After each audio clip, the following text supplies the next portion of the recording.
आप सभी को गणेश चतुर्थी की बहुत बहुत शुभकामनाएं।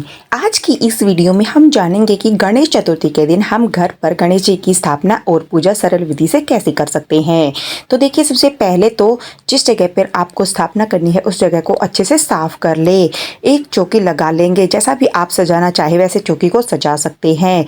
अब गणेश जी को यहाँ पर स्थापित करने के लिए सबसे पहले हम क्या करेंगे, लाल रंग का आसन हमें बिछाना होता है। उस पर हम चावल का आसन देकर गणेश जी को नई प्रतिमा आप जरूर लेकर के आए, जो नया स्वरूप हो वह आप लेकर के आए हैं। तो आप बहुत ही प्रेम पूर्वक आप यहाँ पर उनको विराजमान कर देंगे। और साथ में हम रिद्धि सिद्धि माता की भी स्थापना करते हैं, तो इसके लिए भी हम चावल का आसन दे देंगे। सबसे पहले घर में जो हमारे गणेश जी हैं उनको विराजमान करेंगे। साथ में सुपारी से हम रिद्धि और सिद्धि माता की स्थापना भी कर लेंगे। तो यहाँ पर रिद्धि सिद्धि माता और गणेश जी की स्थापना हमने कर ली है।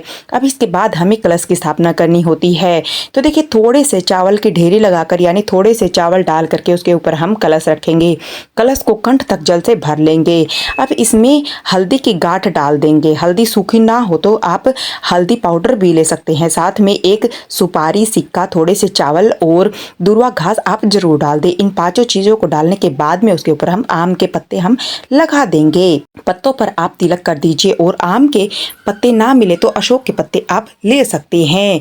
इसके बाद हम नारियल लेंगे, नारियल पर तिलक लगा लेंगे और मोली बांध लेंगे। आप चाहे तो आप खड़ा नारियल भी रख सकते हैं। खड़ा नारियल रखे तो मुख ऊपर की तरफ रखना चाहिए, और अगर आप इस तरह से नारियल रखते हैं तो आप नारियल का मुख साधक की तरफ, यानी कि पूजा की तरफ करना होता है।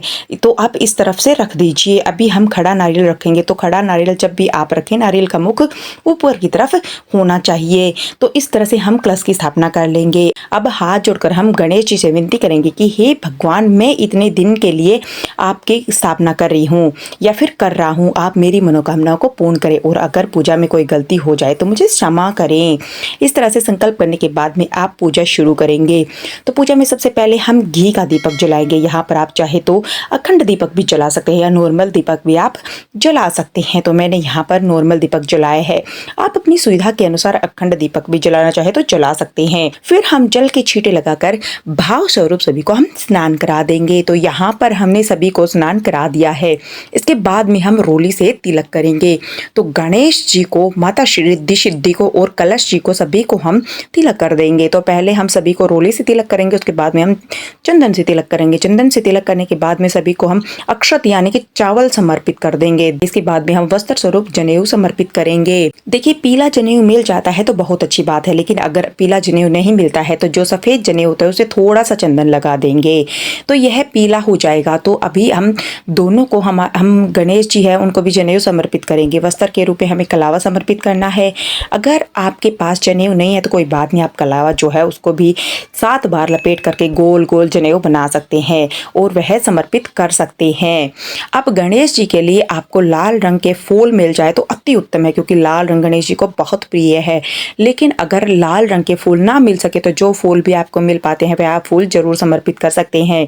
तो यहाँ पर हमने फूल समर्पित कर दिया। इसके बाद में फिर हम गणेश जी को दुर्वा घास समर्पित करेंगे। दुर्वा इस पूजा में बहुत जरूरी हो। और जितने दिन की आप स्थापना करेंगे, रोजाना आपको नई दुर्वा समर्पित करनी होती है। आपको दुर्वा घास किसी भी पार्क में या फिर किसी खाली स्थान पर जरूर मिल जाएगी। आप एक बार ले आइए, फ्रिज में रख दीजिए और रोजाना आप समर्पित कर सकते हैं। तो दुर्वा घास समर्पित कर देंगे। इसके बाद में अगर आपको पान मिल जाता है तो आप मीठा पान जरूर चढ़ाइए। मीठा पान नहीं मिलता है तो आप पान के पत्ते के ऊपर लौंग, इलायची, सुपारी और पतासा यह रख करके आप चढ़ा सकते हैं। अगर आपको पान का पत्ता भी नहीं मिलता है तो आप सिर्फ लौंग और इलायची भी चढ़ा सकते हैं। इसके बाद भोग के लिए हमें नारियल और गुड़ का भोग जरूर चढ़ाना है। देखिए, नारियल गुड़ का भोग स्थापना के दिन ही चढ़ाया जाता है। इसके बाद जितने दिन भी आप स्थापना आप कर रहे हैं, यह जितने दिन की स्थापना है यहीं पर रहेगा। उसके साथ ही आप मिठाइयों का भोग जरूर लगाएं। मोदक का भोग जरूर लगाएं। लड्डू, बर्फी, पेड़े, किसी भी मिठाई का भोग आप जरूर लगा सकते हैं। तो यहाँ पर हमने मिठाइयों का भोग लगा देंगे। साथ में हम ऋतु फल का भी भोग लगाएंगे। तो देखिए, केला जरूरी होता है, क्योंकि केला गणेश जी को अति प्रिय है। तो केला मिल जाए तो बहुत अच्छी बात है। केले का भोग जरूर लगाइएगा। इसके अलावा जो भी ऋतु फल आप चढ़ाना चाहते हैं उनका भोग आप जरूर लगा सकते हैं। तो 1 लोटा जल समर्पित कर देंगे। फिर हाथ जोड़कर गणेश जी महाराज से भोग ग्रहण करने का निवेदन करेंगे। उसके बाद में फिर हम दक्षिणा समर्पित कर देंगे। दक्षिणा हमें एक दिन की ही समर्पित करनी है, चाहे आप अगले दिन भी समर्पित कर सकते हैं, चाहे आप आखिरी दिन समर्पित कर सकते हैं। यानी या तो आप स्थापना के दिन समर्पित करें या फिर आप जिस दिन विसर्जन करेंगे उस दिन दक्षिणा समर्पित करें। दक्षिणा एक बार ही समर्पित करनी होती है। इसके बाद देखिए, अगर आपने गणेश चतुर्थी का व्रत किया है तो फिर आप व्रत की कथा सुन लेंगे। अगर व्रत नहीं किया है तो कथा वाले पाठ को आप स्किप कर सकते हैं। और अगर आपने व्रत किया है तो हाथ में फूल या फिर चावल करके आप गणेश चतुर्थी की व्रत कथा सुनेंगे। व्रत का वीडियो आपको चैनल पे मिल जाएगा, लिंक मैं आपको डिस्क्रिप्शन में डाल दूंगी। फिर कथा सुनने के बाद में जो फूल है वह हम भगवान के चरणों में समर्पित कर देंगे। इस तरह से कथा पूर्ण हो जाएगी। फिर हमें आरती करनी होती है। धूप दीप दिखाकर बहुत ही प्रेम पूर्वक हम आरती करेंगे। तो देखिए, आप चाहे तो कपूर जला करके भी आरती कर सकते हैं, आप चाहे तो दिया जलाकर भी आप आरती कर सकते हैं। अगर आपने अखंड दीपक जलाया तो अखंड दीपक को आपको नहीं छेड़ना है। अब अलग से दीपक जला करके आप नॉर्मल दीपक जला करके आप यहाँ पर आरती कर सकते हैं। बहुत ही प्रेम पूर्वक आपको आरती करनी होती है। फिर हाथ जोड़कर गणेश जी से पूजा में रही कमियों के लिए समायाचना करेंगे और अपनी मनोकामना को पूर्ण करने के लिए भगवान से प्रार्थना करेंगे। तो पहले दिन सुबह हमें इस तरह से पूजा करनी है। पूजा करने के बाद में जल का लोटा सूर्य देवता को अर्घ दे देंगे और पूजा के बाद हमें जो भी भोग प्रसाद चढ़ाया है यह हम उठा करके सभी को प्रसाद स्वरूप वितरण कर देंगे।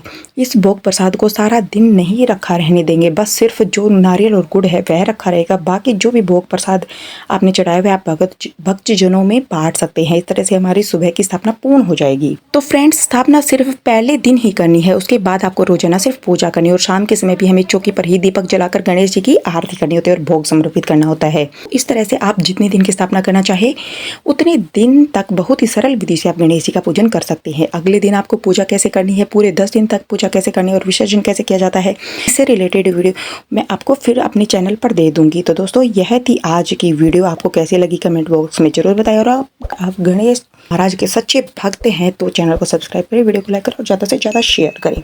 तो मिलते हैं वीडियो के साथ, तब तक के लिए नमस्कार दोस्तों।